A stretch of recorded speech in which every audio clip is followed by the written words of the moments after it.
사실 여기에는 여러분들이 잘 모르실 수 있는 몇 가지 비밀이 있어요. 그리고 또 좀 불편한 진실이긴 한데요. 안녕하세요. 광고 홍보 이런 거 싹 걷어내고 그냥 팩트로만 조지는 닥터진입니다. 여러분들 성형상담 받으시러 여기저기 다니시다 보면 이건 뭐 가는 데마다 말이 다 다르죠. 어디서는 이 수술 꼭 해야 된다 그랬는데 뭐 다른 데서는 절대 하면 안 된다 그러고, 어디서는 매몰법, 어디서는 절개법, 그냥 코끝은 무조건 비중격이 좋다, 뭐 아니다 늑연골이 제일 좋다, 귀연골만으로도 충분하다, 뭐 이렇게 도대체 누구 말이 맞는 건지 하면서 머리 막 싸매고 그러셨던 경험들 있으실 거예요. 환자 입장에서는 의사가 전문가니까 하는 말이 다 맞겠지 이렇게 생각하실 수도 있는데요. 사실 여기에는 여러분들이 잘 모르실 수 있는 몇 가지 비밀이 있어요. 그래서 오늘은 제가 그 이유를 아주 솔직하게 시원하게 여러분들한테 말씀드려 볼게요. 오늘 영상 끝까지 보시면요, 상담 다니시다가 호갱되시는 일은 없을 거라고 제가 장담합니다.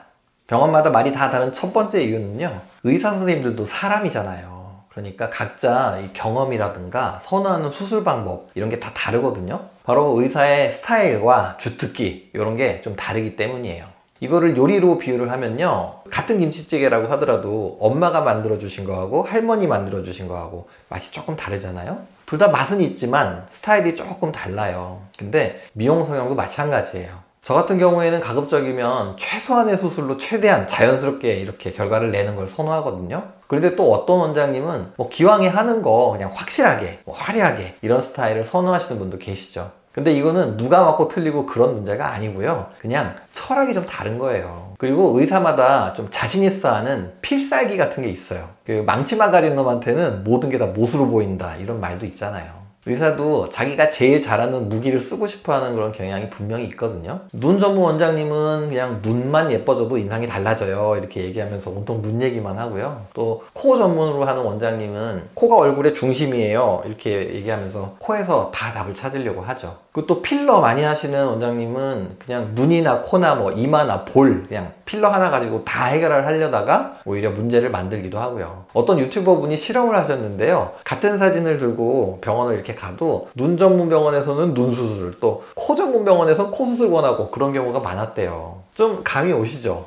그리고 원장님마다 이 수술 숙련도에도 좀 차이가 있잖아요. 그래서 절개법 잘 못하시는 분은 그냥 눈살 지방 막 이렇게 많은 눈도 무조건 매몰법이 좋으니까 매몰법 하라고 권하기도 하시고, 앞트임을 잘 못하시는 분은 앞트임 절대 안 하죠. 그런데 다른 과를 한번 좀 돌아볼까요? 우리가 몸이 아파가지고 내과나 뭐 가정의학과 이렇게 치료를 받으러 가잖아요. 그러면은 치료 방침이 병원들마다 그렇게 크게 다르지 않잖아요. 내과 가면은 청진기 대고 약 주고, 또 이비인후과 가면 막 목에다 칙칙 이런 거 뿌려주고 그러죠. 이렇게 다른 과들은 학회 차원의 어떤 치료 방침, 가이드라인 이런 게 있어요. 그런데 솔직히 이 미용 성형 수술은요, 전 세계적으로 통일된 수술 가이드라인 이런 게 전혀 없어요. 근데 사실 이건 그럴 수밖에 없어요. 왜냐면은 미적 기준이라는 거는 문화나 사회나 뭐 각자 다 다르잖아요. 그리고 뭐 이건 개개인들마다도 다 다른데 이게 획일적인 기준이란 게 있을 수가 없죠. 또 서양 사람하고 동양 사람은 얼굴의 해부학적 구조 자체가 완전 다르기도 하고요. 그래서 미국 교포분들 같은 경우에 아주 그 유명한 미국 의사한테 수술을 받으시면 완전 망해요. 왜냐면 그 사람들 기준에서는 정말 우리나라 분들이 좀 극혐할 정도로 아주 그냥 쌍꺼풀 라인도 이렇게 크고 지방도 다 제거하고, 그래서 솔직히 좀 못 봐줄 정도로 그렇게 수술해 놓거든요. 그래서 요즘에는 교포분들께서도 절대 미국 의사분들한테 안 가시고 한국까지 오시는 분들도 많이 계세요. 저희 병원에도 그래서 미국에서 오시는 분들 많이 계시고요. 그리고 또 하나는 내과나 외과 이런 다른 과들 같은 경우에는요, 그 미국의 뭐 메이오 클리닉이나 존스 홉킨스 대학처럼 세계적으로 권위 있는 그런 의료기관에서 그 많은 임상을 해가지고 어떤 치료의 최신 지견 이런 것들을 유명한 의학 저널에 발표하면서 전 세계 의료기관들이 그 최신 치료 방침을 배우고 따라가고 이런 식으로 치료법을 발전시켜 가거든요. 근데 미용 성형은 대부분 저희 같은 개인 병원에서 이루어지다 보니까 체계적인 연구나 뭐 데이터 축적 이런 게 좀 부족할 수밖에 없어요. 솔직히 여러분들 쌍꺼풀 수술하려고 대학병원 가시는 분 보신 적 있으세요? 보통 대학병원 성형외과는요,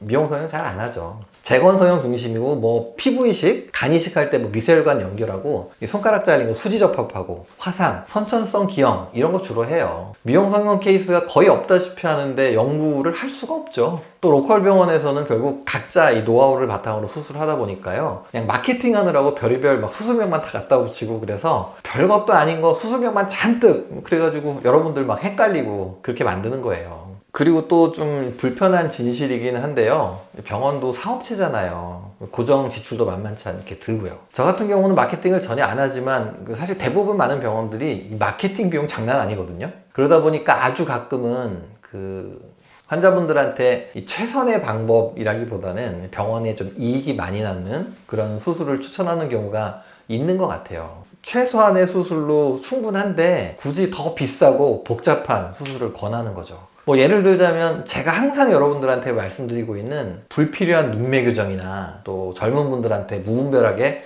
이마거상술을 권하는 그런 경우를 말하는 거예요.